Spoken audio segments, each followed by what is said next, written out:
Hello, everyone, and welcome today to our special panel on understanding gender ideology, truth, science, and advocacy. So we've got an amazing panel lineup here for everyone today. These are all folks who have actually been on American Thought Leaders before. We're bringing them together to get us up to date on all the newest information around the advocacy, around gender ideology, but also the science, because we're learning more and more about some of the things that kind of have gone wrong in terms of how the science has been communicated to us, and in some cases isn't even science. So we're going to delve into today what parents should know when it comes to gender dysphoria. We're going to talk about what's been called gender affirming care. We're going to talk about how to safeguard your own children, and possibly if you have friends that you see some issue that you may be able to talk to them about this. And also how gender ideology is being challenged at multiple levels at school boards and state houses, in courts, and in the classrooms. And so we're going to follow this all up with a Q&A afterwards. We're going to start all this with Dr. Miriam Grossman. So Dr. Grossman wrote the book Lost in Transnation. Just for full disclosure, this is a book I've officially endorsed, and there aren't many of them. Fantastic book, highly recommended read. And she's an adult psychiatrist, and she's also a senior fellow with Do No Harm. And adult psychiatrist, definitely a child psychiatrist as well. So, Dr. Grossman, let's have your initial remarks, please. Sure. Well, first of all, thank you so much for including me. I'm very excited to be joining you today. I always like to begin these talks with a reminder that sex is established at conception. There are two sexes, and sex is permanent. I always think that it's important to remind people of that, because what we're being told, what students are being told, is altogether a different thing. Now, the fact that sex is permanent and that there are two sexes has always been true, and it will never change. What has changed, however, is that in the past few decades, kids have been introduced to the idea that they could be born in the wrong body, and that it's normal, in fact, to feel like you're born in the wrong body, and that the solution to that condition is to medically and surgically alter the body to fit how you feel. And this is what's called gender affirming care. The idea that a child or teenager knows best who they are and is able to have these medical and surgical interventions basically on demand, and that the medical practitioner should rubber stamp the child's new identity. We're told that the science is settled. We're told that there's a medical consensus, but this is not true. The science is certainly not settled. There certainly is no consensus. In fact, the idea of being born in the wrong body has no foundation within science or medicine whatsoever. And regarding a consensus, there is a debate, an international debate that is raging, absolutely raging, and it seems to be just getting hotter and hotter by the day. I mean, just in the past 24 hours, there's been very important developments. There isn't really time to go into the details, but let's just put it this way. It seems that almost every day, there is more evidence that gender affirming care, which I just defined, is really a medical catastrophe. And the stakes are very, very high, because gender affirming care essentially is calling for the sterilization, permanent sterilization of young kids. Now, most people are not aware of this, and they must be. This is one of the many things that I want parents, teachers, and physicians as well, because physicians are misinformed, to understand that this is a path toward permanent sterilization. Now, this is a medical calamity. And if we could pull up that chart of the numbers, the skyrocketing numbers in the past 10 or so years of minors who are presenting at clinics. This happens to be from the clinic in London that was recently closed down.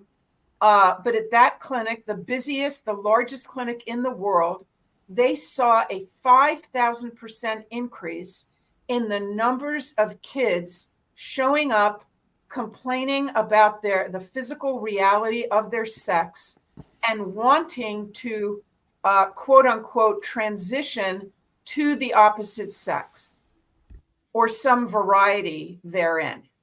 So what we have here, why would this happen? Why would suddenly a condition that used to be so incredibly rare, one in many tens of thousands of individuals, when I was in medical school and doing my residency, this condition of gender, what we now call gender dysphoria, was so rare that I never expected to see even one case in my entire career. And now that's all I do.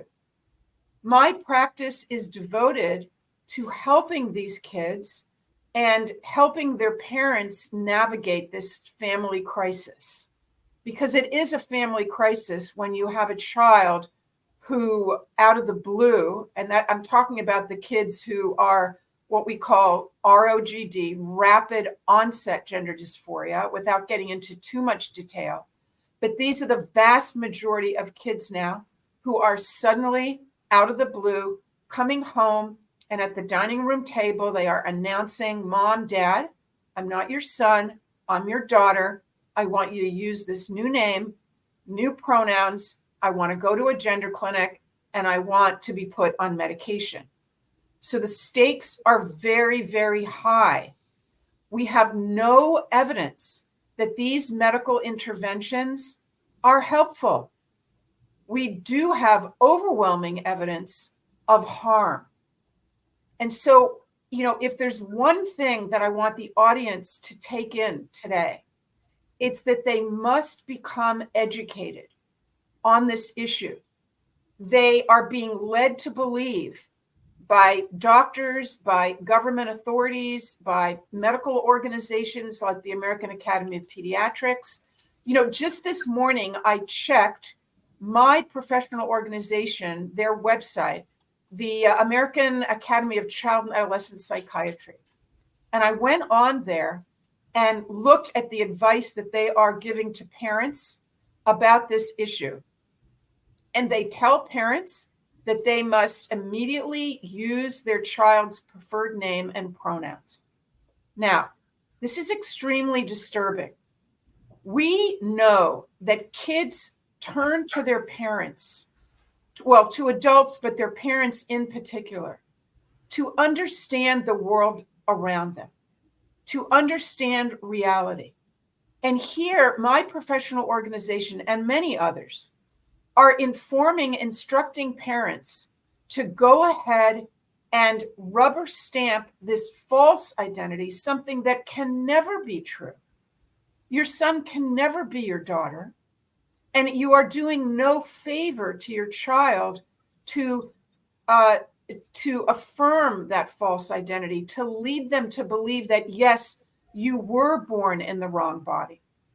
And so parents, teachers, everyone, and doctors as well, because doctors are terribly misinformed by their organizations, have to be educated.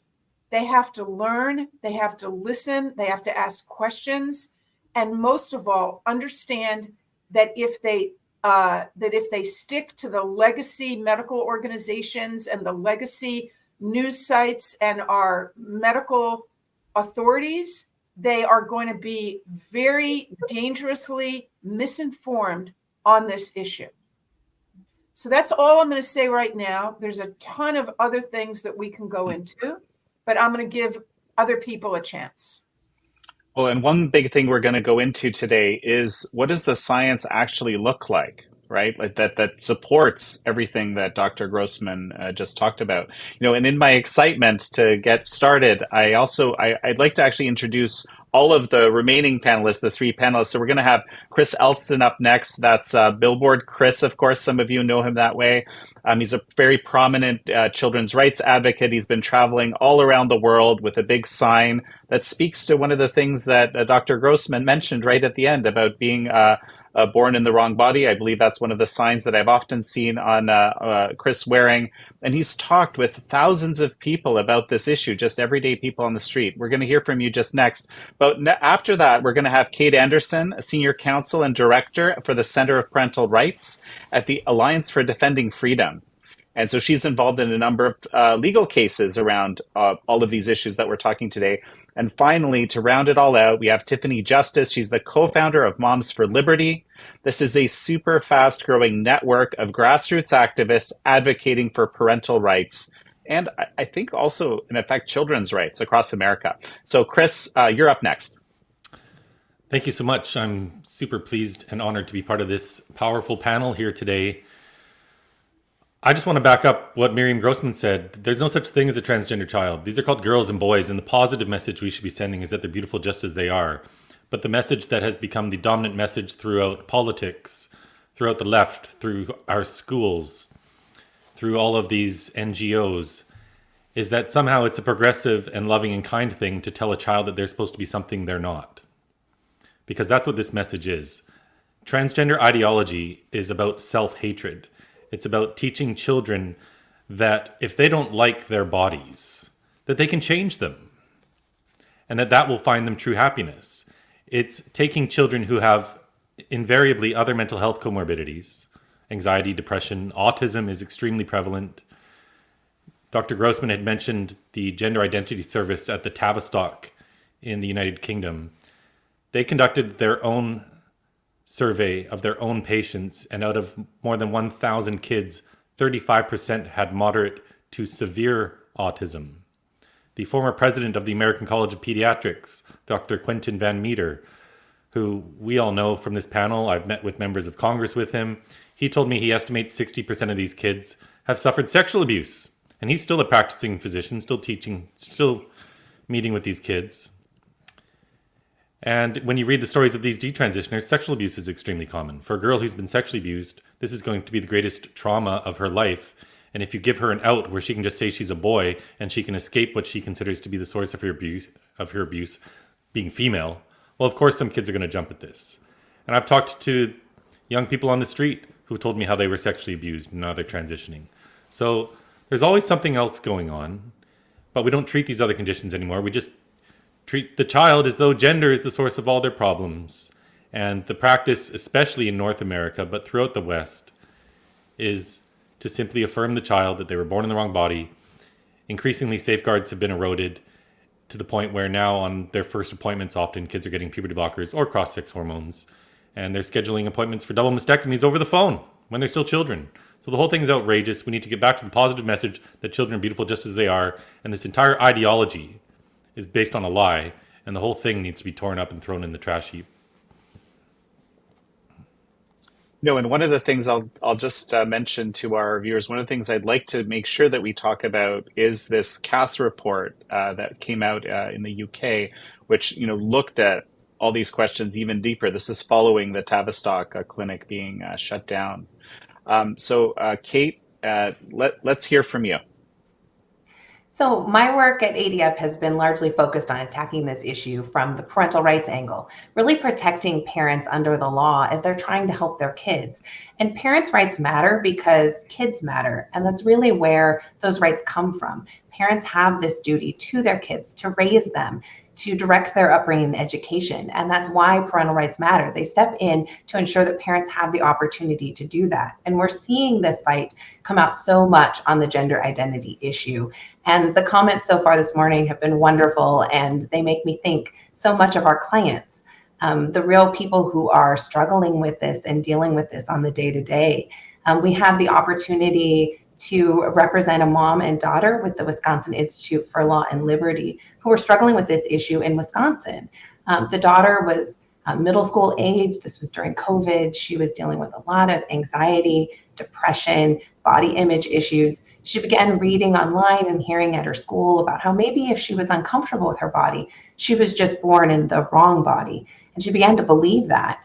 When she took that issue to her parents, they began trying to find professional help to help her deal with everything that she was facing. And those professionals just told them that they needed to immediately jump to transitioning their daughter. They needed to use a male name, male pronouns, look into medical interventions that would have lifelong consequences for her. And these professionals even threatened them with the line that we so often hear in this context, that they can have a live son or a dead daughter. Well, fortunately, these parents started digging into what the professionals were saying, and they learned that the professionals weren't asking their daughter anything about the anxiety and depression she was facing. They had no advice on her body image issues or anything that didn't run in line with what's sometimes called gender affirming care. And so these parents said, wait, we want to give this girl space. We love her. We want her to have the time to deal with everything she's facing, and we want her to have support in doing that. So they sort of froze everything, ended up having to pull her out of school because her school district said they would adopt a male name, male pronoun, even though her parents told them not to, which is a significant problem. But under school policy, the school was going to go ahead with pushing this girl through a social transition when her parents did not believe that was best for her. And it turned out it was not best for her. As you're hearing from these other panelists, it's not best for anyone. This girl had the opportunity, because her parents gave her space, to deal with her depression, her anxiety. She began to become comfortable in her own skin, and within a couple of months told her mother at the dining room table, you know, Mom, all of the affirmation that I received telling me that I should be a boy really messed me up. And that's what I think you hear now from so many of the kids that are getting on the other side of this. They need their parents. Parents are in the best possible position to know their kids best, to know everything their child is dealing with. And the vast majority of parents would do anything to protect their kids. So kids need their parents, and the government needs to get out of the way to allow parents to be there for their kids. The family is the unit that's supposed to raise kids. That's how we've always historically understood it. That's how our culture has operated. You see the truth of this when you see parents making decisions, helping their kids, raising their kids. And what's happening in the courts, in the schools across our country, is that government officials are getting in the way of allowing parents to fulfill their duty. And that's why this issue of parental rights has become so important.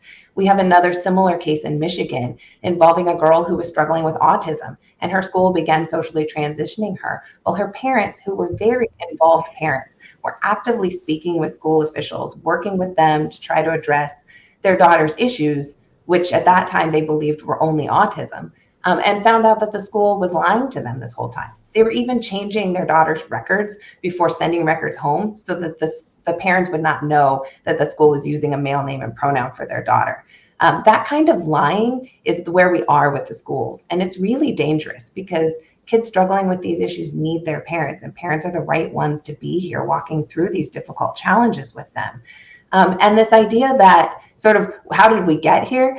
This idea that parents are the ones that have this important responsibility and then the rights that go along with it is why historically in the courts and the cases, the courts talked about parental rights as fundamental and protected by the Constitution.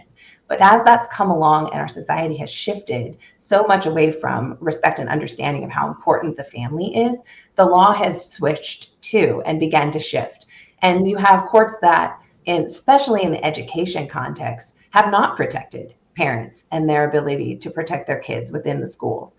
So what we're seeing in the law is both a patchwork of protections where schools are protected at different, or parents are protected and kids are protected at different levels in different states, which is a significant problem, that you could be more protected in one state than another, as well as this idea coming out of education that when you get into education, parents can choose public school, private school, or homeschooling, and that if they choose public school, and this is actually in some of the case law, then their rights end at the schoolhouse gate. And parents' rights do not end at the schoolhouse gate. So we need to fix this. We need to fix this in the law with important cases. We need to fix this through lawmakers coming together and passing laws that protect parents, and we need to do it through advocacy. And I think this panel illustrates that well. We need the medicine, we need the law, and we need the parents coming together to pull our society back to a place where we understand how important the role and the duties of parents are, and how important it is that the government stay out of the way so that parents can fulfill those duties. And parents standing up everywhere across the country is going to make this difference.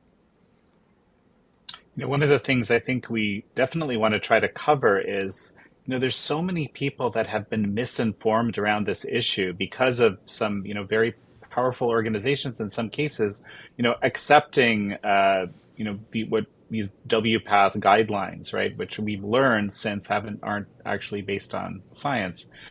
And so one of the things I want to make sure we cover, and I'm flagging this for my team as well in the background to remind us, that is, if you're a parent who believes some of these things because, for example, you're the pediatric association that you followed, or the doctor following the, guidelines from their pediatric association told you something, and you, went the wrong way on this, how do you come back from that? Because that could be very difficult, right? Anyway, we'll deal with that later. Finally, we have Tiffany Justice up. And Tiffany, you've been doing a ton of advocacy around this. I mean, this is, maybe I'll also get you to just briefly mention what Mums for Liberty does. But what are the key things that parents should know about gender ideology in schools? And what are sort of the key recommendations for parents in your mind? Sure. Thank you so much for having me today, Jan. It's a tough act to follow with Kate Anderson, who just did a beautiful job really explaining how parents should be involved in every major decision in their children's lives. I was serving on a school board during COVID, and it really showed me that there was an expert class that thought that they knew better than parents.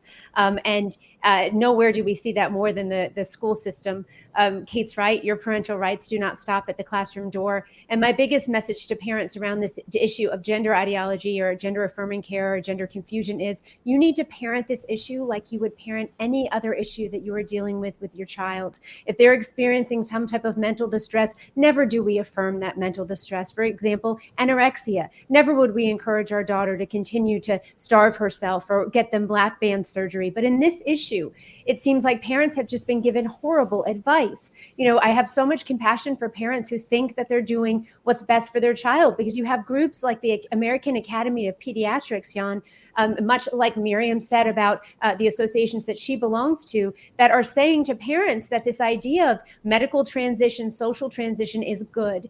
And I think there's a lot of confusion. How did we get to this point? So I'll tell you, I was on a school board 2016 from 2016 to 2020. And one of the things that we saw was that a lot of this idea of sexual orientation or gender ideology being brought into schools was coming through the back door. So it wasn't coming in front of the school board for votes. We weren't having community discussions about those things, because that's what you do when you have a school board, right? You have policies or different things you want to put into place, and you have meetings publicly to discuss those things so that the community members can have a say about them. So parents are aware of what's happening in their district, but that wasn't happening here. These support guides, as they're called, technical guidance, were coming up through the school system and student services department. And that was the point that we realized that there were secret documents that were being kept within the school system, and that there were counselors and others that were being encouraged to have private conversations between parents and children with 6 pages of forms being filled out, asking the child questions like Kate said about what name would you like for us to use at school with you?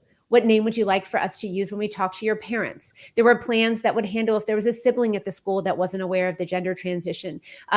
Where would you like to sleep on field trips when you go away on field trips? Which bathroom will you use at school? All kinds of decisions that children have absolutely no business making. And so, what we realized was that there was this undercurrent happening in the school districts where this ideology was being pushed up. Well, where do we find ourselves now in America? We find ourselves with new Title IX regulations that the Biden administration issued in April, which are supposed to go into effect on August 1st, that mean boys in your girls' locker rooms, boys on your girls' sports teams, and the government basically giving the rubber stamp to private conversations happening between children and adults, and your child being put on a path of social transition without your consent or knowledge. The school district would never do anything of that sort about any other issue. Why is this issue different? And so these are the types of questions that parents need to be asking. They need to understand that this has the guidance of the federal government. There are a number of lawsuits, I want to say upwards of 9 or 10 right now, against the Title IX regulations going into effect. So parents, please know that there are people like Kate and her team at ADF, Southeastern Legal Foundation, groups like Moms for Liberty. We have a federal lawsuit that to stop this from going into effect. But this is an ideology that is in all of our schools. And so parents, you need to be talking and having honest conversations with your kids, and you need to be talking to your kids' teachers. You need to be asking them, are you going to handle this issue of gender ideology in the classroom? How will it be handled if you discuss it? Can I opt my child out of that instruction? If my child expresses mental distress at school, what will you do? Will you contact me? You need to tell them you do not want private conversations happening with your child and other adults. You want to be present if that's happening. And so this is a real time for vigilance for parents as we kind of find our way through and we get to a point of the medical community in the United States really coming to consensus and understanding the real harms of gender affirming care. And I'm excited, Young, to talk about the CAS report, because the American Academy of Pediatrics and other medical groups have not answered for the evidence that we saw in the CAS report, which showed that there are increases in cancer and other things for children who are put on puberty blockers. And so I'll end with this. Parents, you need to trust yourself. You are the best decision maker for your children, and you should be involved in every major decision that is happening with them. Your parental rights do not stop at the classroom door. And so you need to not be pushed out, and you need to have your voice heard, again, in every major decision that's happening with your child at school. Tiffany, thanks so much for that. So I'm going to ask a few questions of each panelist now, but before I do that, I just want to remind everyone that I'm just going to ask a few questions. But what we really want is for you in the audience who are listening to our frankly amazing panelists. I'm so happy to be here with you all. Let's ask them your questions. So we're going to field those up shortly after we get through the few that I have. So this is the question that I'd actually like to start with. And I think maybe this is something that we could field to Dr. Grossman. The original question I had in my mind was just, this question was raised about, parents being told that if you don't affirm, your child will commit suicide. I've heard this come up many times. I've seen this has been mentioned in lawsuits. It's certainly mentioned in your book, Dr. Grossman. So I want to touch on that one, but the other question I want to make sure we touch on is this other question of if a parent has sort of gone down this road of these recommendations, right? And now they're realizing that something went wrong, how to deal with that. But let's start with the suicide question first. Yeah, well, certainly it is, you could even call it a mantra at this point. It's repeated so many times. And many of the families coming to me in my office have heard this mantra. Do you want a dead daughter or a living son? It's just something. It's an emotional manipulation of the parents of the worst sort, because obviously parents are going to do anything to save the life of their child. And I'll add that these parents, I've talked to hundreds and hundreds of parents, and they have all been the most devoted and loving parents that you would ever want to see. These are parents that want the best for their child. Now, the claim that a child or teenager's mental health is going to deteriorate if they don't have these social and medical interventions is simply not substantiated. Over and over again, we have no evidence that that is the case. In fact, what we do see is that kids who are put on blockers and then opposite sex pronouns, often that's when their emotional deterioration begins in earnest. And I want to mention, you spoke about the CAS report.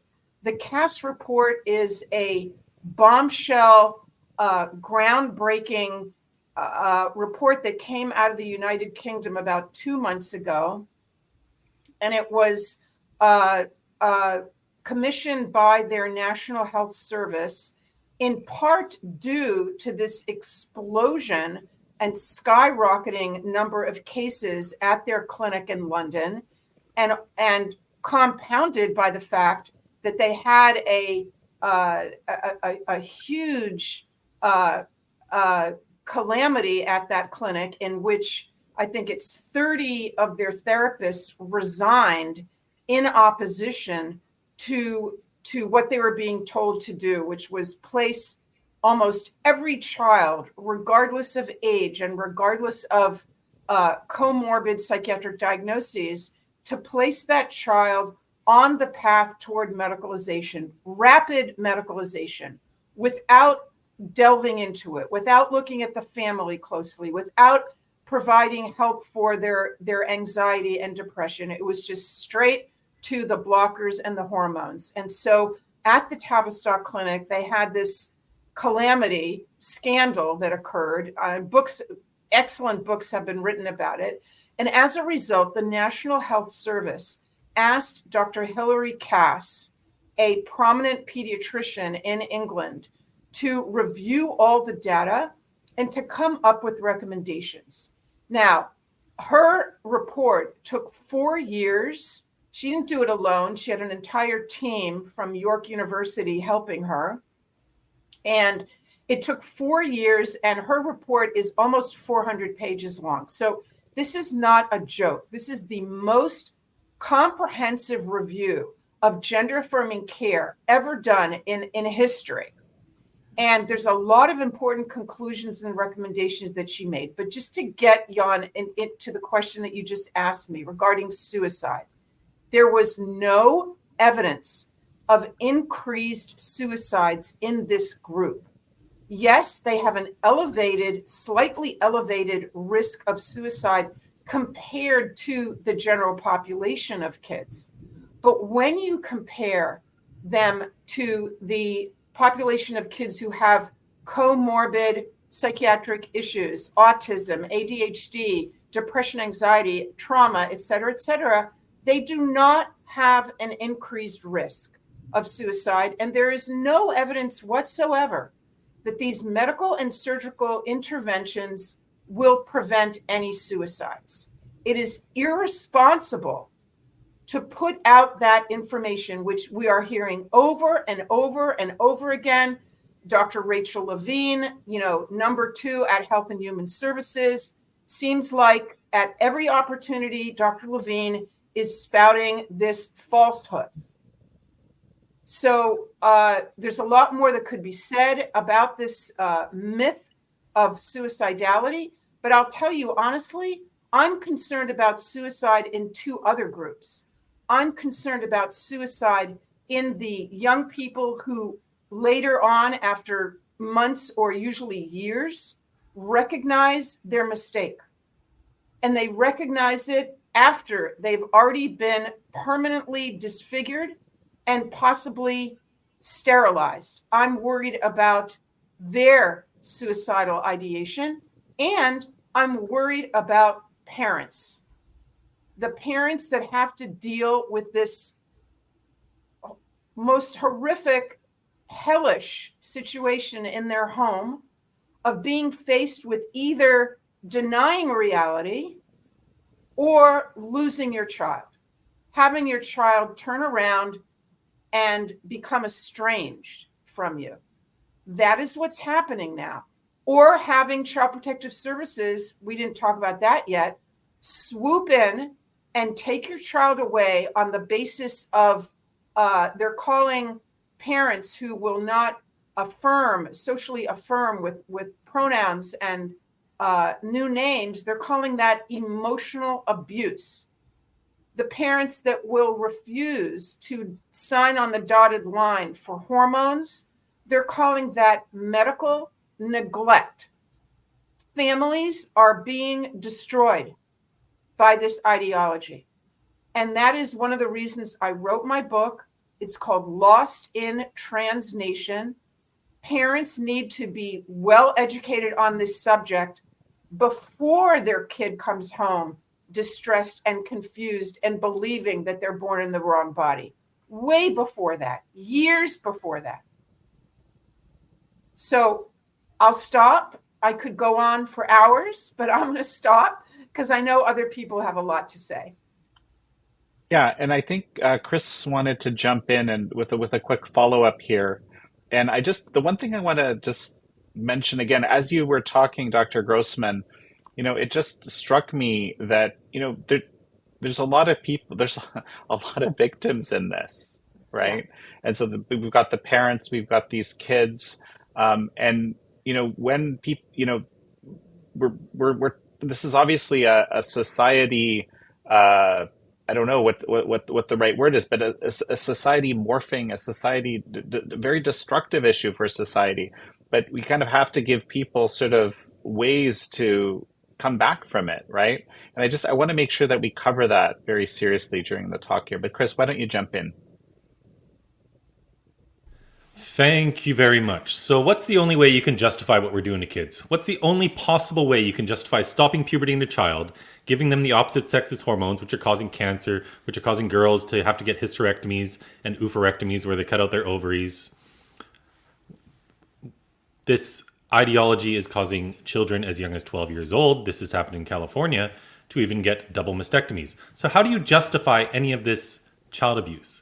You say kids are going to kill themselves if we don't do it. And the leftists, the activists who push this say it in every single conversation. And I'm not exaggerating because I've had 20 or 30,000 of these conversations on the street. And it's the number one thing I hear every time. Kids are going to kill themselves if we don't transition them. Followed closely by the other myth, which is that puberty blockers are reversible. Totally untrue. We can get to that later. But finally, just this year, a few months ago, out of Finland, we had the first proper study that had ever been done into childhood suicides. And they looked at more than 2,000 children who went to the gender clinic in Finland over 23 years, from 1996 to 2019. They compared it to a control group of more than 17,000 kids. Over those 23 years at the gender clinic, and keep in mind, most of these kids, particularly for the first 2/3 of this trial period, most of these kids weren't getting puberty blockers and cross-sex hormones because they weren't doing this in the 90s. This is a newer phenomenon. But out of those 23 years, more than 2,000 kids, there were only 7 suicides. And of course, every suicide is a tragedy. But this isn't some epidemic of suicides. The suicide rate, when they compared it to the control group, was similar to kids in the control group, exactly as Dr. Grossman just said. It was similar to kids who also had other mental health issues going on, and to kids who had autism, to kids who had bad family lives, depression, whatever, eating disorders. It was very similar. So it wasn't gender that was the cause of the suicidality, it was other things. But this is the one way that they have been able to gain so much ground in pushing this, because you get all these young people in particular who have come out of high school and university who have been told these lies nonstop. And so then they see someone like me wearing a sign saying children cannot consent to puberty blockers, and they think I'm some devil because kids are going to kill themselves if we don't transition them. How utterly insane. We've been around on this planet for a few 100,000 years as a species. Kids weren't killing themselves because they were going through puberty. Yes, it can be a hard time. Yes, we need to help these children. But this is just a terribly vicious lie to support this ideology. And I just wanted to add one more thing, also backing up what Dr. Grossman just said. This is from the summary of the CAS report that was done in the UK. One of the summary's findings was that clinicians are unable to determine with any certainty which children and young people will go on to have an enduring trans identity. 2 years ago in France, the Academy of Medicine came out with these exact same findings. They have no idea which kids will outgrow their quote-unquote gender dysphoria and which ones will not. And when we look at all of the academic studies that were done into gender dysphoria before we started giving kids puberty blockers, which really started around the turn of the century and grew towards 2010, really took off around 2015. But when we look at all the academic studies that were done before this, the most recent one finished in 2004, was done by Bradley, Singh, and Kenneth Zucker. You'll find it on my website, billboardchris.com. But they followed 139 boys, because it did used to affect boys way more than girls. Now that's completely flipped. But even then, it was like 1 out of 30,000 kids. But they followed 139 boys from when they were 4 or 5 years old all the way into their 20s. 87.8% of these boys simply outgrew their gender dysphoria. It went away, it desisted, they grew up. and 63.6% grew up to be gay. And when you look at all the academic studies, we see these similar findings before this current craze took off. So most grow out of it. A lot of them grow up to be gay, which we haven't touched on yet in this. But this is the actual conversion therapy going on in the world. We have all these conversion therapy bills banning conversion therapy of someone's sexual orientation, and then gender identity as though these are the same things. But what's really going on is that young people who grow up to be gay are being told there's something wrong with them and they need to change their bodies. So the whole thing's a mess. I mean, they're very, very difficult things to wander through. And Chris, you mentioned you had spoken to 20 or 30,000 people. Just quickly for the record, how long have you been out there with your billboard now, and how many cities? I started my campaign in September of 2020, and I've been to 7 countries, I think probably 80 different cities or something like that. I go to a lot of university campuses. I go to downtown centers where it's extremely busy. And I get more than 90% support from the broad public. The people who don't like me can't really have a conversation. And they can't define what gender identity means, which I think is very interesting. They can't define what it means to be transgender. They can't define what it means for a girl to be a boy. Ultimately, it just comes down to stereotypes. I had a woman tell me once, well, girls like, nail polish and long hair and the color pink. I said, okay, so if a boy likes nail polish, does that make him a girl? Well, of course not. They know how ridiculous that is. Every single activist out there knows that's ridiculous. So then they try to change their story, but they can never define what it means. And that's one reason this ideology has had so much success, because it confuses people. They use terms which ultimately have no meaning. And everyone's confused. And this became the new gay rights movement. But it's nothing of the sort. We need to separate the LGB from the TQ. When gay rights were won, all the objectives and the goals for all of these nonprofits turned to trans rights.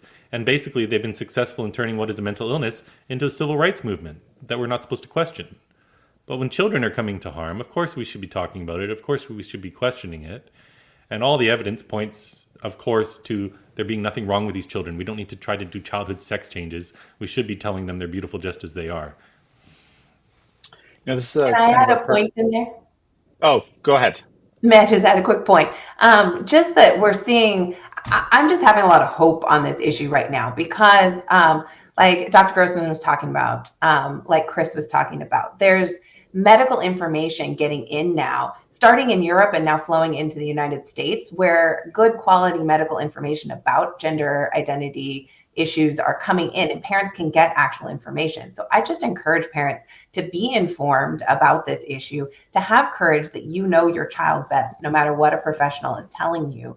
Get good advice on this issue, because kids need their parents to come alongside them on this. And the court cases are starting to come the right way too. We were able to win that case in Wisconsin and have a court come in and say what the school district did in trying to socially transition a girl without her parents' permission and against their direct instruction not to do so violated their constitutional rights under state law, and that parents are the ones that are supposed to be making these decisions. We've also seen a number of cases recently from teachers who are stuck in the middle on this, saying that they're being required to socially transition kids, and they can't do that in good conscience.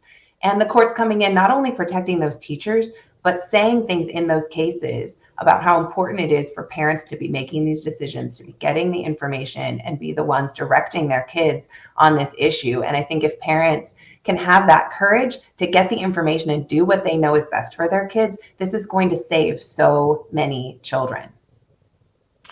Kate, this is actually a perfect segue. I was about to ask you this question, but this is sort of the perfect moment to do so. You're basically been making the argument that parental rights are critical. They're basically being kind of subverted a bit. I want to talk a little bit about what parental rights really mean, where they come from. You could very much imagine a reality, right, where a parent has, basically learned a lot of the gender ideology, saw some things in their kid and say, well, it's my parental right to help my kid transition because I believe that's right. And Kate, how dare you basically try to subvert my parental rights after the speech you just gave? So I just want to speak to that a little bit, if you could, please. Well, parental rights come ultimately from the duty that parents have to raise their kids and direct their upbringing, to educate them, to help them form into citizens. And so the Constitution protects parental rights. It does so, and the courts have recognized it as a fundamental right protected by the Constitution because there's been this historic understanding of the role of the family and the role of parents. And it's so much tied into the duty of those parents to protect their kids and to raise their kids. So I think that informs the discussion on this issue as well. Parents have the right to direct their kids' education and their healthcare because they have that responsibility to do what's best for their kids. And when that breaks down, they don't have the right to do something that's going to harm their kid. And so you see so many states coming in. There are cases in Alabama and Tennessee, other cases around the country where Idaho, where the state has come in and seen the research coming out on gender ideology, the CAS reports, other things, and said, we're going to ban this dangerous and experimental intervention on children. And some activist groups have come in and said, well, that violates parental rights because parents should have the opportunity to choose this kind of intervention for their child. It's not a parental rights issue there because the states have the responsibility to regulate healthcare, to make sure that it is safe. And a parental right does not mean that a parent can force a state to provide something that is dangerous, experimental, illegal. In other contexts, parents aren't allowed to make the state make available to their child something that's illegal. So it wouldn't do so here. And so you see that movement and kind of the push and pull on parental rights. But at the end of the day, parental rights are sort of two sides of the same coin, that duty and that responsibility. So when parents are fulfilling their duty, they have the right to have their government get out of the way so that they can fully care for their kid in the best way possible. Well, and again, the huge challenge here is that there's many parents, I believe, even today, maybe even watching this, that at least up to now have deeply believed that this is the right thing to do because everyone around them has been telling them to do that, right? So, yeah, and I feel so much for those parents because that has been the push in the medical field to push parents. There are parents in Wisconsin that were told your daughter's going to kill herself if she doesn't get this intervention. And yet now that information is coming out from Europe into the United States, the studies that are coming out, the CAS report, that are really helping parents see the truth on this issue. Well, Tiffany, we've been talking a lot about educating parents, and why don't we actually start there? This is something, I mean, you have built together with Tina Deskovich and frankly, a whole ever-growing network of moms around America, and I think actually beyond even a little bit. Actually, that's another reminder. We do have quite a number of viewers from Canada, and I want to talk a little bit about the Canadian reality before we finish today too. But tell a little bit about what Moms for Liberty is, what you do, but also what are some of these, how can a parent the quickest way possible get up to speed with these realities, and where's the information that can really be trusted? So thank you for that, Jan. You're right. Moms for Liberty is a growing network of moms and dads and community members around the United States that are very concerned about how our kids are doing. And they're not doing well. Only a third of kids are reading on grade level. But as we discussed before, this toxic gender ideology is being pushed into our schools now with the rubber stamp of the federal government. And so, moms and dads coming together, there's our website. So we have over 130,000 members in 48 states. Wherever you see a little yellow square, that's a county. Just amazing. Over 315 chapters of really brave Americans. Our mission statement is to unify, educate, and empower parents to defend their parental rights at all levels of government. We truly believe that if parents understood, as Kate said, their duty, their responsibility, and the fact that the government needs to get out of the way of them raising their kids, that COVID wouldn't have happened in the way that it did. Parents would have stood up and said, no, government, you can't do this to us. You don't get to dictate how we raise our kids. And so we will never again allow what happened during COVID of our children being put on the back burner in America to happen again. And on this issue, parents are not being given accurate information. Parents deserve accurate information so they can make the very best decision for their child, whether that's the real harms of so-called gender affirming care or the fact that 0% of kids are reading on grade level at their kids' school. They deserve to know that information so they can make the best decisions for what is right for their child in that moment. Chris has said to me from the time that I met him, and you mentioned Canada, and I hope he'll talk a little bit about what was happening in Canada when we met on Twitter, of all places, in a Twitter space. But I heard what was happening in Canada, and I always joke, I had this moment, I thought, okay, we have a very long border with Canada, and certainly this was happening in America, and then we have just seen since the time of COVID, really the education curtain and the curtain on everything happening to kids just being pulled back. And so it's given us this amazing opportunity. Honestly, we call it COVID lemonade at Moms for Liberty, to address these issues that are really harming our kids and our families and our country. But I found out what was happening in Canada, and then I learned more, and Chris gave me things to learn, and I followed Dr. Grossman and others who are doing work in this field. And Chris has said from the beginning, it's not that people are unwilling to talk about this issue. It's oftentimes that they don't know the right way to talk about this issue.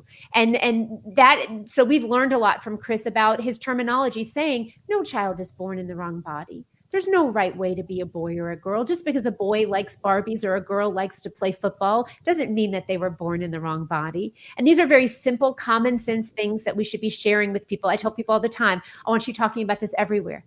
These should be the nicest, kindest things to say, but talk about it at the dry cleaner, in the school pickup line, at the playground, at your work, right?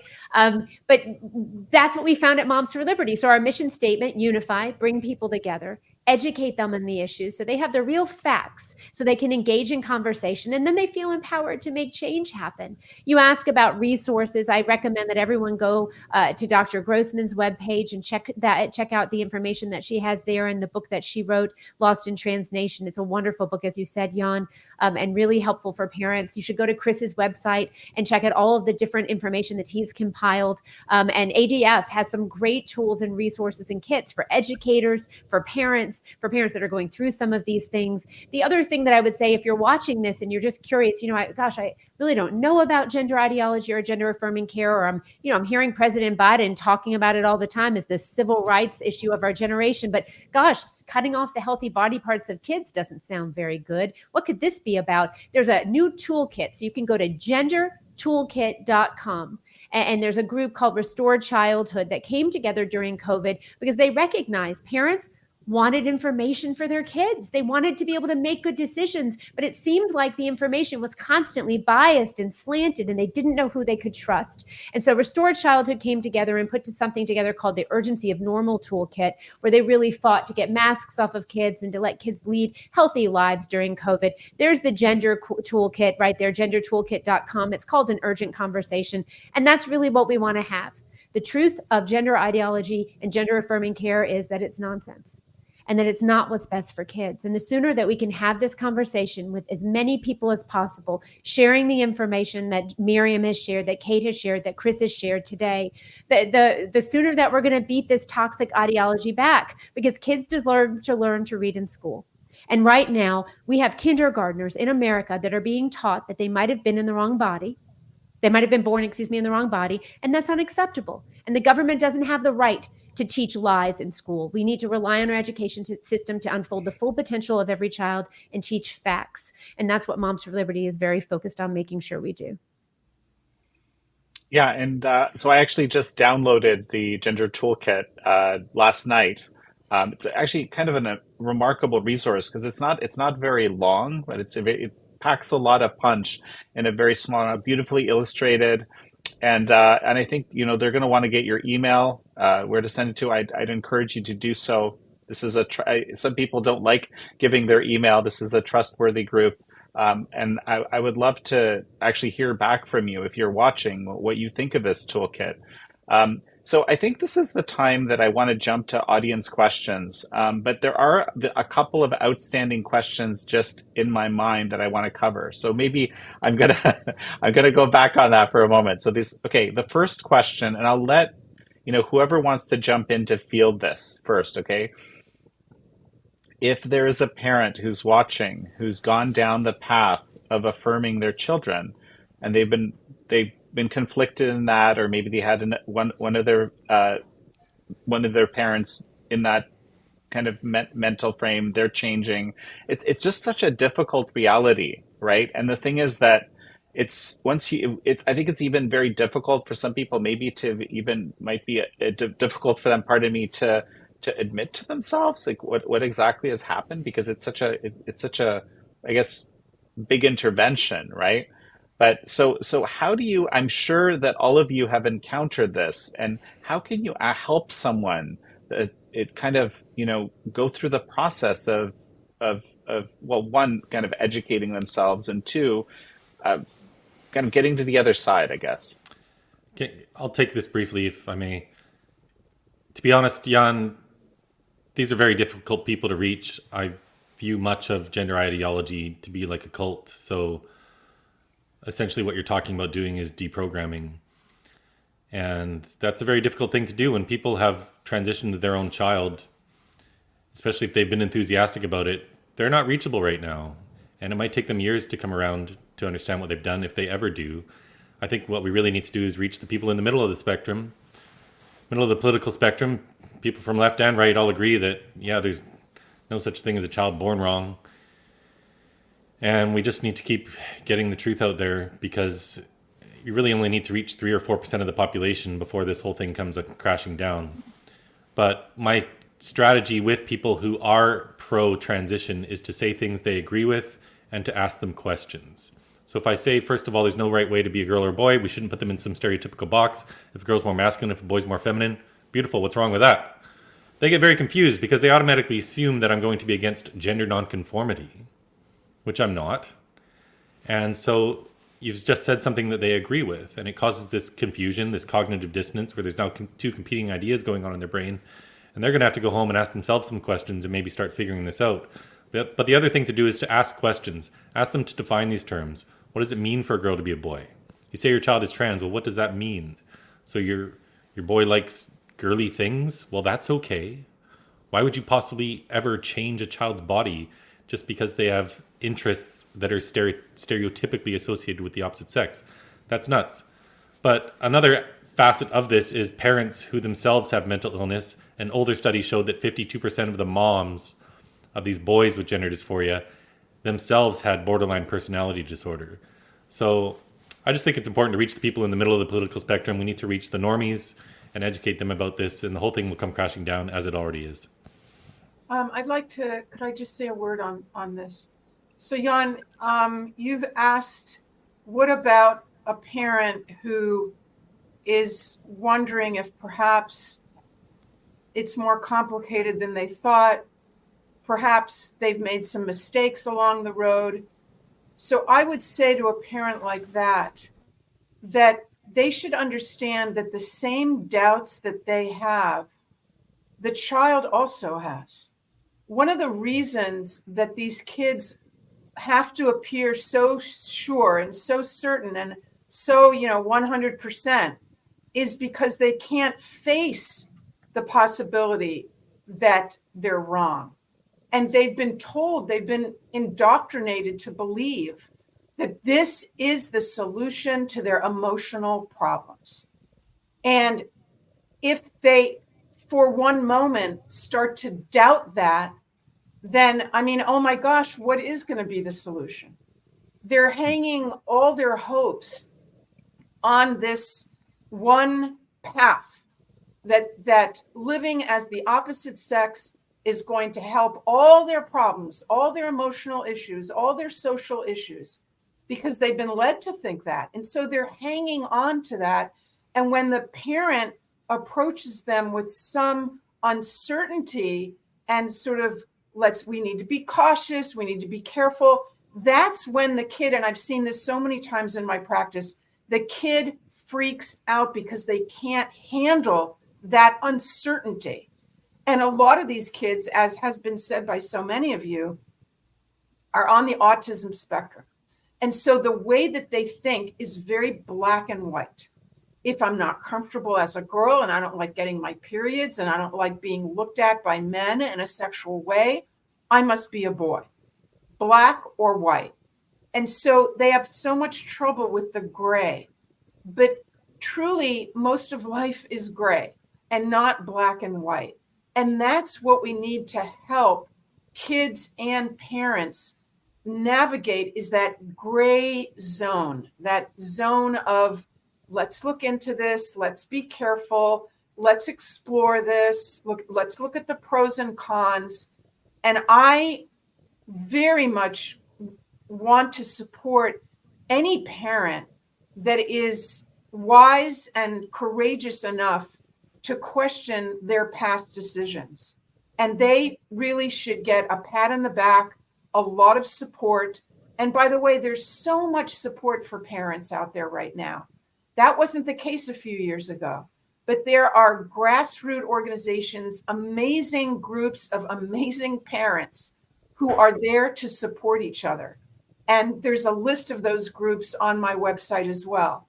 So that's the way that I would answer the question, that the uncertainty is painful and the uncertainty is anxiety provoking, but with support, we do want parents and kids to face that uncertainty, and then slowly, there is hope that they can get out of it. And I see that in our real cases. We've had clients who took their kids to clinics where they were getting affirming care and realized as they started to learn what was going on there and how it was impacting their kid, pulled them back from that. And one mom in particular has talked to me about how angry her daughter was at her for a period of time. And she had to face that her daughter was going to be very, very angry with her for a period of time. But as she gave her daughter the space to work through everything, they began to be able to deal with the other things that clinic was not dealing with, the anxiety and the depression that this girl was feeling. And this girl now, talking to her, she's become an advocate for that slowing down and watchful waiting and giving kids a chance and not pushing them through, because she said that all of those people in her life that were pushing her to transition were also driving a wedge between her and her parents and telling her that her parents were going to be the reason that she became very depressed, that she became even suicidal. And that was scary. But she got to a point where she realized that her parents were the only ones actually advocating for her and wanting to help her figure out all of the mental health issues that she was facing. And she now has this amazingly strong relationship with her parents and is a healthy, happy 16-year-old girl. Incredible. You reminded me just now of there's a couple of groups that I have learned a lot from that have been trying to do this at a very evidence-based level to understand what's happening. One is Parents with Inconvenient Truths About Trans, PITT parents. Another one is GenSpect. But in the PIT parents wrote a book of something like 60 essays from parents who have actually faced this issue. And one of those essays that's probably one of the most heart-wrenching, powerful things I've ever read is a parent who precisely participated sort of enthusiastically in the transition of her child, realized things went wrong and, had to face herself, had to face her kid and move forward to some sort of resolution. And it's, of course, incredibly difficult, but people can do it, right? And of course, whatever stage it's at, it makes some sense that this is something they seriously think about. So with that, the one final question I do want to ask is, if you're a parent and you're sitting down at your kitchen table or wherever, actually, maybe, you don't get that much time with your kids, and your kid tells you, well, I actually have a new name and here are my new pronouns. What is the next step here? And I'll whoever wants to jump in, please jump in. Well, I guess I'll jump in. I mean, I have in my book, I have a model conversation, exactly that conversation. How do you respond? What do you say when your child comes to you with this announcement? So first of all, I would say to be prepared, if at all possible, to be aware that this might be a possibility in your family and to become knowledgeable about what is the proper response. You don't want to, have an intensely emotional response. You want to try and keep your emotions in control. You can always start screaming later on. You don't want to do that in front of your child. You want to be there for your child and to be curious. Let your child do most of the talking. Be curious. Oh, what does that mean? When did you start feeling that way? Where did you hear about this? Questions, just curiosity, loving them, but not agreeing with them. Acknowledging their emotions, because emotions are never wrong. So you can validate their feelings of confusion or anger or whatever it is, but you don't validate the beliefs. There's a big difference there. So you can be validating your child's emotional condition, but you're not validating their false beliefs. So you love them without affirming them. And you do not agree to the new names and pronouns, and you do not agree to the breast binder, which we haven't talked about, but most people do know that these are items that dangerous things that girls will wear to basically smash their breasts for hours and hours a day. So you do not agree to all of that. But what you do is you immediately try to find out, who is your child talking to at school, online, everywhere. What is happening? Is she hearing about this from kids at school, from a guidance counselor? Does she belong to a club that you don't know about at school that, during lunchtime? Is she going in and being indoctrinated there? You have to get your child off the internet. Now, that's not always 100% possible, but you must get in control of your child's internet use. And again, in my book, I have an appendix instructing parents on how to do that. Now, trust me, the internet is filled with people that are just waiting for your child to go onto a site, play a game, what have you. There's many places where groomers can meet up with your child and influence them. You cannot be too vigilant. I have so many stories of kids who have been brought into this cult, and I agree with Chris. There are many cult-like aspects to gender ideology, and it has happened through the internet. So no social media, no gay straight alliance meetings, no gender clinics, that's for sure. And I would say not even any smartphones. I would caution parents against giving their kids a smartphone. Be vigilant. If you don't think it's happening in your area, you're wrong, because it is.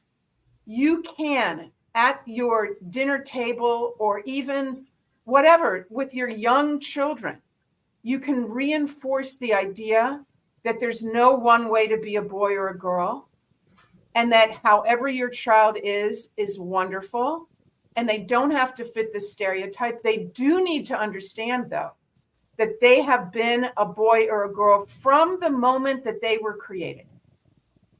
From the earliest moment when they were as big as a speck of dust in their mommy, they were either a boy or a girl, and that will never change.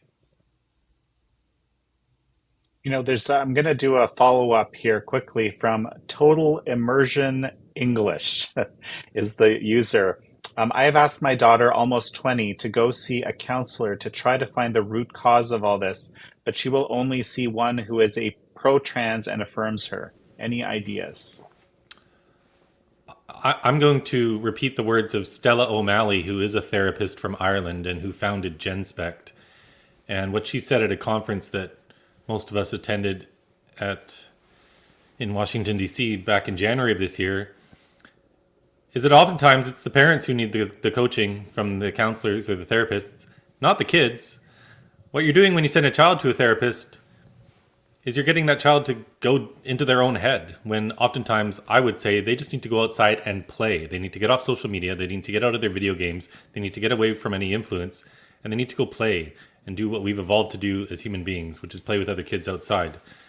And it's the parents who need help in navigating this. So maybe Dr. Grossman wants to disagree with me, but I think in most of these cases, therapy could possibly be a worse thing for the child because it just gets them deeper into their own head. I'll just mention that it's a 20-year-old we're talking about here.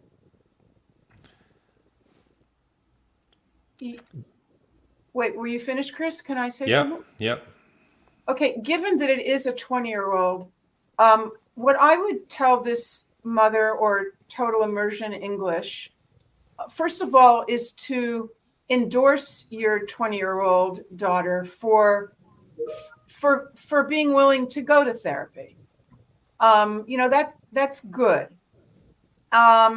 However, the therapy that it sounds like she is chosen is not the kind of therapy that you feel is going to be helpful.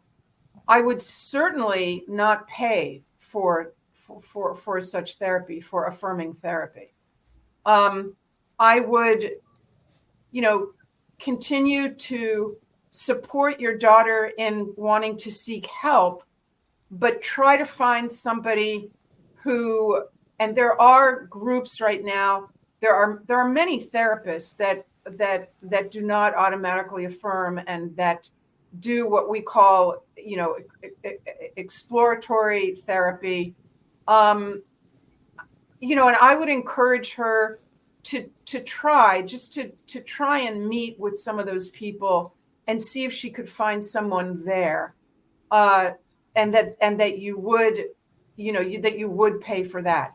I would certainly not support financially or otherwise an affirming therapist. That's not what you want. That's going to be just the rubber stamping, the gender affirming care, the supporting your daughter in her if she wants, surgeries and all of that. So you don't want her to go down that path.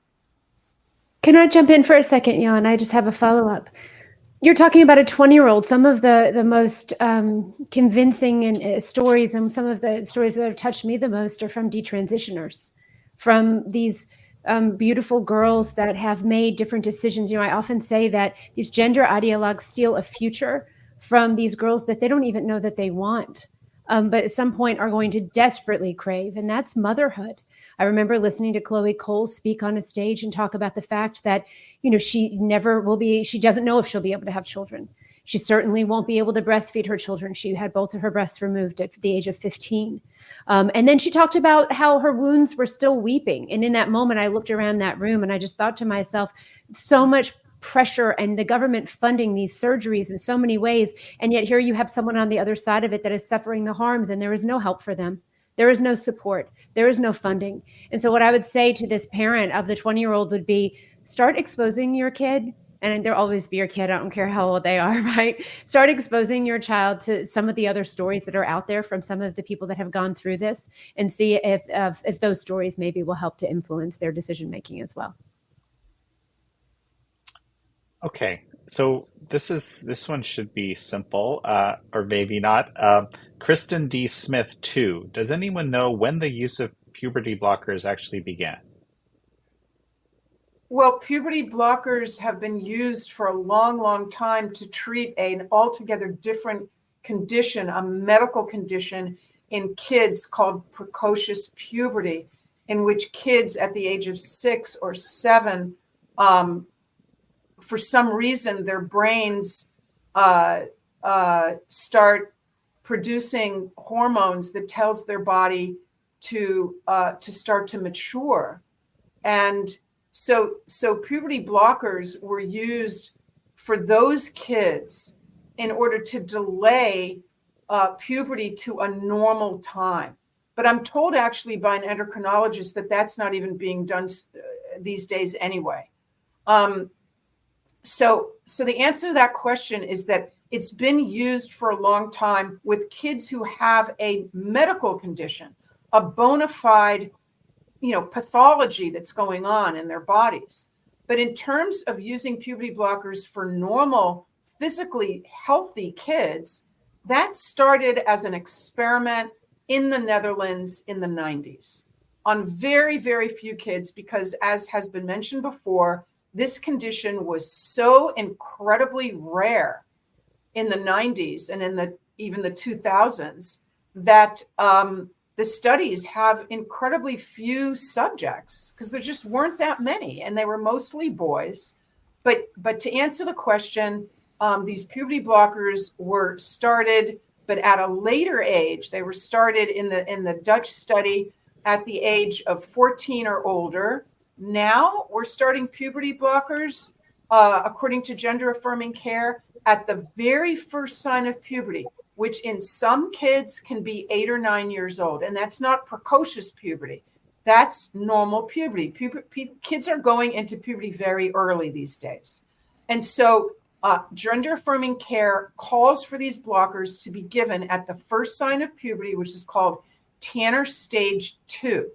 And when that is done, and in most of these kids, almost 100% of them go on to then take cross-sex hormones, they are guaranteed to be sterile.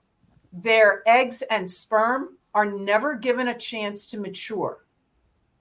So that is one of the many dangers of puberty blockers. There's a long list of them, but just to answer the question, we have never until quite recently given these puberty blockers to physically healthy kids, and there is no evidence.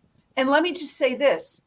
You see, when we block normal puberty, we are preventing the biological process that in most kids is going to be the cure for their dysphoria. If we allow these kids to go through normal puberty and reach young adulthood, like has been already said, the vast majority of them will be at peace with their bodies. Many of them are gay or lesbian, but they are fertile and they are healthy, and they have not gone down the path of being a permanent consumer of pharmaceuticals, which is what happens to these kids. That's right. I just want to add, if for anyone who wants to learn about the origin of this, you can look up what's called the Dutch Protocol. And as Dr. Grossman said, this started in the mid-90s. But even then, they had more safeguards in place. They were ruling out kids with other mental health comorbidities. They weren't giving cross-sex hormones until they were 16. When this was imported into the United States, the first gender clinic, I think, was Boston in 2007. Over time, they've basically eliminated all these safeguards to the point today where they say the kids shouldn't even get therapy. Apparently, it's insulting to say that these kids should get therapy because that would be invalidating their gender identity as though there's something wrong with a girl identifying as a boy. So the whole thing's just gone completely off the rails, and we've had activists telling medical organizations how to do their job. You know, and I can't help but think about Stella O'Malley, who was mentioned earlier, one of the founders of GenSpect. She actually powerful testimonial and American thought leaders, if you go back a few episodes. But she really deeply wanted to be a boy for the longest time, even after puberty. And today, she says that one of the most important things she's ever done is become a mom. And just at some point in her life, that switch flipped, and she would have never known if, basically she had grown up in this kind of an environment. So this is the other thing that actually, strikes me. Like in those young ages, you don't really know what you're actually getting into. You can't even imagine when we're mostly talking about girls today, that at some point you're really going to want to be a mom and you want to be able to do it, right? Yeah, what child can possibly make the decision as to whether or not they want to be a mom when they're 13, 14, 15 years old? And I just want to make this point because I think it's important for people to understand what's happening with the federal government. Right now, there is a man who thinks he is a woman. His name is Richard Levine. He goes by Rachel Levine. He's the Assistant Secretary of Health and Human Services. And we've just found out that he has advocated for removing and lowering the ages of gender transition across the United States of America. This is an activist that is giving horrible advice and information. But again, a seat at the table at the federal government pushing this ideology. I don't know if there are other panelists that want to discuss that a bit, but it's important for people to understand. The last thing I'll say about that is this. Dr. Levine is on the record for saying that he is so happy he didn't transition until he became older because he was able to be a father. And so just the stake in the heart that for me as a mom, the fact that he would recognize the beauty and the joy of being a parent, but would be willing to steal that away from so many children is completely unacceptable. Yeah, just this week it was revealed that in September of 2022, Rachel Levine, he pressured the World Professional Association for Transgender Health.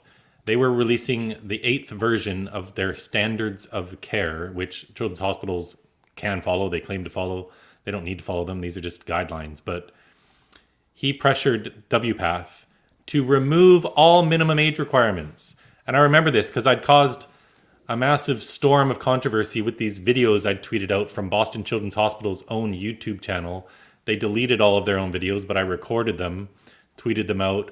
Libs of TikTok, Matt Walsh retweeted them, and they went extremely viral. But in September of 22, they released their guidelines, and then one day later removed all the age requirements.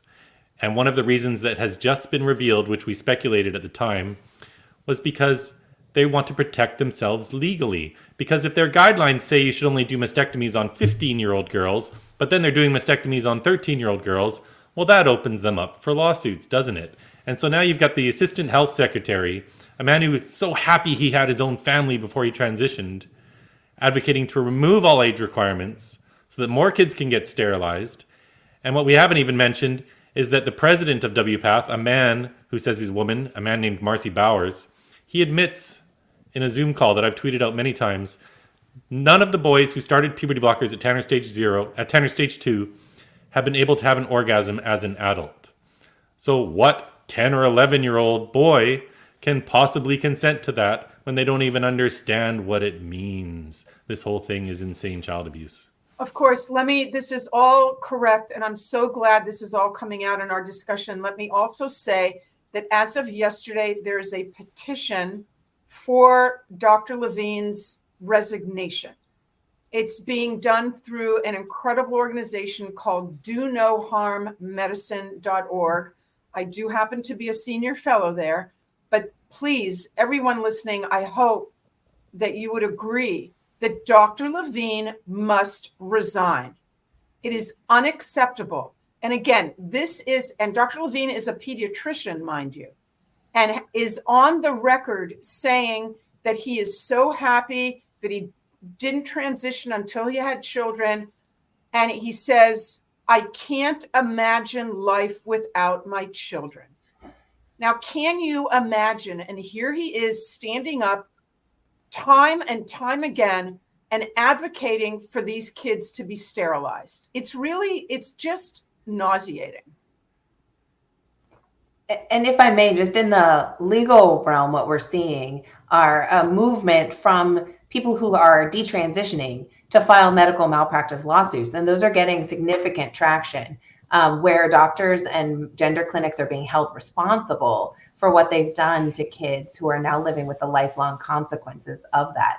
So Tiffany mentioned hearing their stories, but there are cases that are coming alongside them. And when you follow the money, that makes a big difference on the availability of these things and how much doctors are willing to push it if they may be facing lawsuits. Okay. Let's get a few more questions in. I see our clock is running very fast here. Is the user. Our Michigan school is rewriting their Title IX policy based on new mandates, which our super says are tied to federal funding. Our state isn't part of lawsuits. Can schools legally refuse? Yes. Kate. Yes, and they should. Title IX has certainly made sweeping changes in adopting gender identity as the definer. So they're blurring the lines between men and women and boys and girls in schools. That's going to affect private spaces and all kinds of things. What Title IX did not do is explicitly say that they need to change their secret social transition policies, essentially, that schools have to start pushing kids towards transition. But it did set the stage for that to happen with the redefinition of Title IX to apply to gender identity. So what we're seeing in schools, and what you're probably seeing in Michigan, is that schools are taking Title IX as an excuse to push forward more aggressive policies on gender identity and ideology. So they're pushing policies that require teachers to socially transition kids. They're doing all of the forms that Tiffany talked about, asking kids what they want to be called, whether they want their parents to know. And of course, when you ask a child, your parent doesn't need to know. Do you want me to tell your parent? What do you think the child's going to say? Of And course. putting them into locker rooms and bathrooms with the opposite sex. And so we're seeing a spread of those policies. We were seeing a spread of those kinds of policies ahead of Title IX. Title IX is certainly encouraging more of that. And Jan, I'll just say, if you go to the Moms for Liberty website, we have a pop-up. It'll say Title IX resources. There are tools there for you to understand more about Title IX, what the regulations are, what they propose, when they're supposed to go into effect. You'll see a number of lawsuits that have been filed, and you can read through those lawsuits. You'll see the recommendations that superintendents are giving to their school districts in different states when they've taken a stand. And I'll just say this on closing out on Title IX, there are, as I said, a number of lawsuits challenging Title IX. I truly believe that one of the lawsuits will result in a nationwide preliminary injunction, meaning that these rules will not go into effect. And hopefully the Biden administration will not be in power anymore. So these rules will never go into effect, and we'll be able to roll back and continue on with Title IX as it was rewritten under the Trump administration. But for now, there is a letter that you can send to your school board on that resource page at momsforliberty.org. And you can take that letter and send it to your school district, make school board members aware of where we are right now with Title IX, that there is no need for them to be making any changes, and really put them on notice. You want your school board to be asking the superintendent, hey, superintendent, are we changing anything around gender ideology? I've got a lot of parents asking me, they're concerned about it, and they want to know what's going to be happening with their kids in school. Really hold people's feet to the fire when you're dealing with these types of issues. They should be able to answer these questions for you. And I'll agree with Tiffany that one of these cases is sure to lead to a nationwide injunction. There are already been several injunctions issued. So a number of states have already enjoined the application of Title IX to their school districts. I don't believe that Michigan is one of them, but it's spreading quickly. Okay, we have a California gal. How do you recommend that parents question their children about what's happening at school? How do you recommend parents warn their children without taking away their innocence? It's a really great question. Parents have the fundamental right to direct the upbringing of their children. That includes their education. But if parents are constantly reacting to things, they're not able to direct it. And so this is a really tricky situation that we're in, because oftentimes you don't know this is happening until you speak to your child about it and they tell you. What are some of the best things you can do as a parent? First of all, keep the lines of communication open. If you're not having family dinner every night, I know it's hard for some families to do that, but try to be sharing a meal with your child and talking to them every day and just asking them questions about what's being taught in school and who they're talking to and what their teacher's like and all of those things.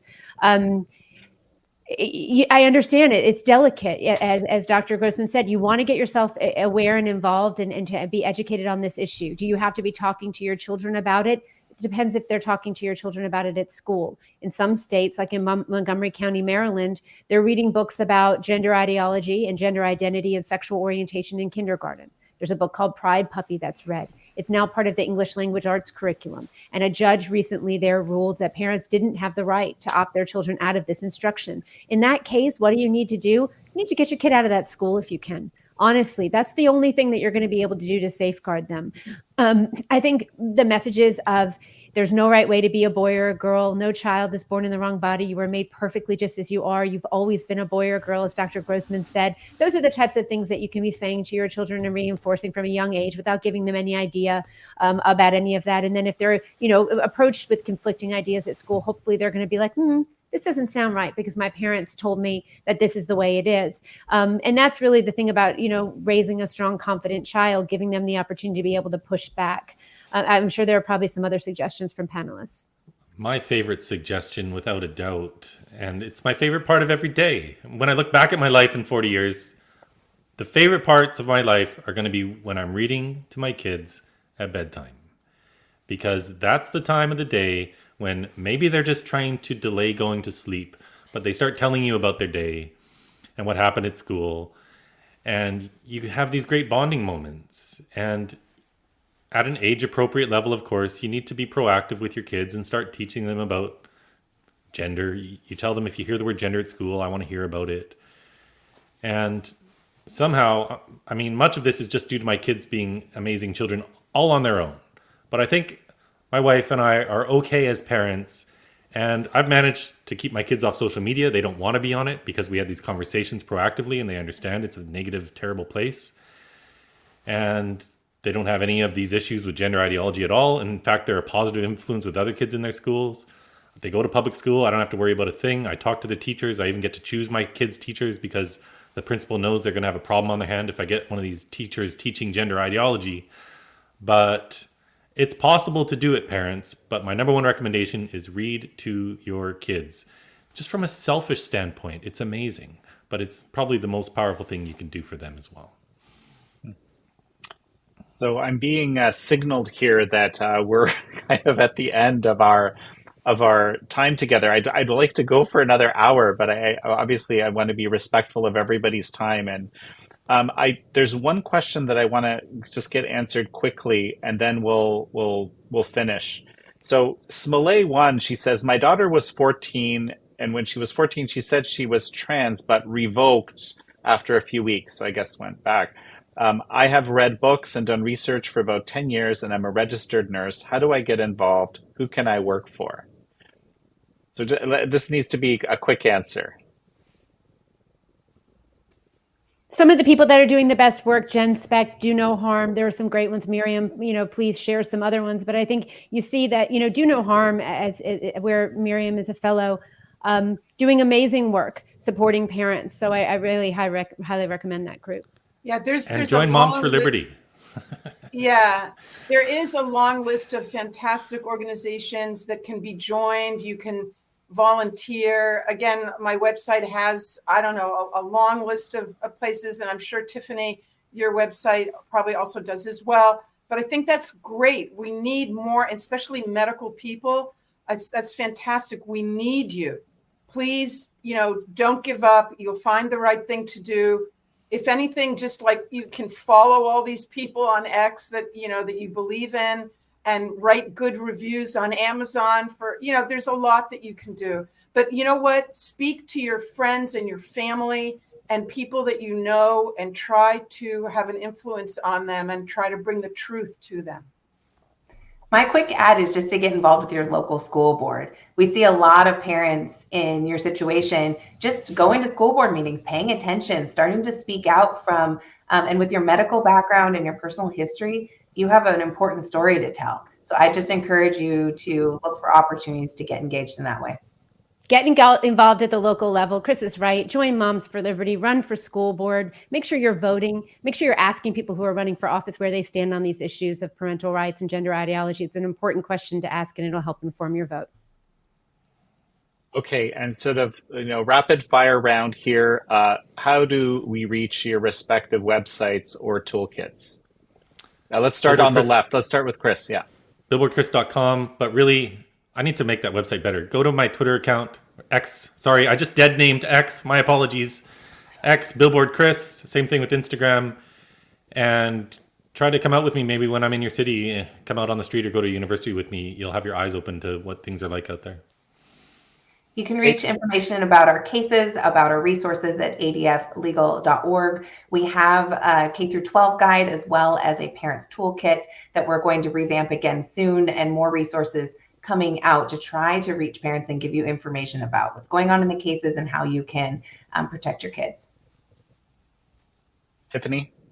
Go to momsforliberty.org, click on your state, see if we have a chapter in your county. If we don't, click to start one. Honestly, the greatest blessing of my life next to being a mom and a wife is really working with amazing people across the country, these amazing moms and dads that are fighting for the future of America. You can follow us on social. And thank you so much for this opportunity, Jan. It was great to have this conversation. And I think you also mentioned the Restore Childhood Toolkit, gendertoolkit.com. I'll just flag that for everybody. And then finally, Dr. Grossman.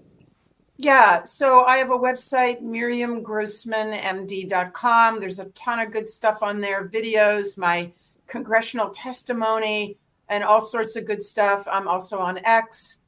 Yeah, I mean, this has been great. I want to just thank everybody. This has been fantastic. Well, and now I want to thank everybody because it absolutely has been fantastic. We're going to put all those resources that you just mentioned below the video. If you're watching on, of course, on a computer or on the Epoch Times app, if it's on TV, you'll have to sort of enter those directly, but you can always come to our website, theepochtimes.com or epochtv.com, more specifically. Finally, we actually have a documentary. I just wanted to flag for everybody, if you hadn't seen it yet, it's called Gender Transformation, The Untold Realities. So that information about that documentary is also below. And it's done in this docudrama format, and it covers a lot of these realities that we discussed today. I would highly encourage you to go watch that film if you haven't already. Thank you all so much for joining us, and also to our panelists. I mean, this has been such a pleasure and an honor, and I look forward to speaking again.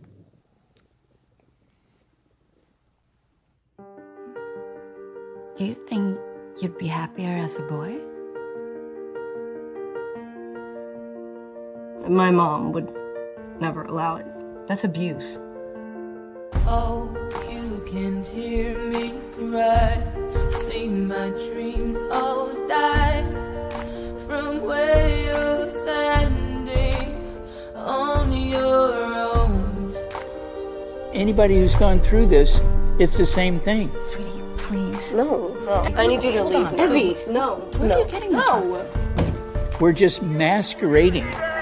When did parents become enemy number one? This is all coming from the top, the major corporations, governments, politicians. You have a pipeline that's also in the education system. So today we're going to talk a bit about genders. We are here to support you. I feel like I couldn't breathe. My aching body fell to the floor. I've talked to hundreds, if not thousands of parents. Our stories are all the same. They told my parents if I wasn't allowed to transition, I would be at risk of suicide. This was a group where they basically gathered vulnerable children and taught them that it was us against them. Would you rather have a dead daughter or a living son? That question is asked over and over again, and therapists are trained to say that. You caused my heart to bleed. You still hold me a reason. I can't figure out why. It's destroyed my health. Looking back, it made me feel even more hopeless. And then I felt down, I felt tired, I felt exhausted. Left half of my body shakes on its own uncontrollably. I'll never be the same. I was allowed to destroy my body. They never talk about how much harm is being caused. You know Joshua from Club?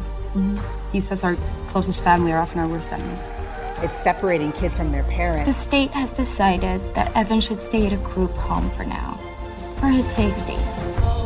You can hear me cry. See my dreams all die from where you're standing on your own. We miss you so much, Evie. Leave him alone. Like, this is the most important question. Why are they all doing this?